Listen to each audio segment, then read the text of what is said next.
Some people think it's incentive, some people think it's reward, some people forget that it's actually a form of assistance. I remain cautiously optimistic. And I want to build on Cheryl's point on policy communication.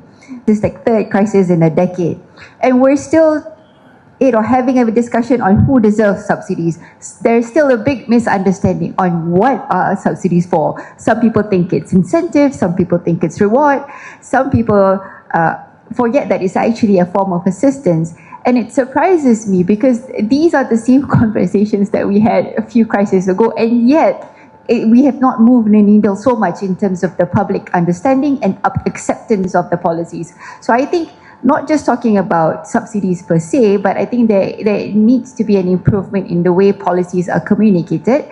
I think we have to move on past that generation where people see policymakers as the group of people who know it all, but it should be more collaborative, more engaging, and it should be a free space where people are allowed to express their opinion, no matter how ridiculous or how crazy it can be at certain time. And I think one more point about, going back to the 1970s and Petronas, and that was also the time where the new economic policy was introduced. I certainly was the beneficiary. My mom, my parents were definitely beneficiary.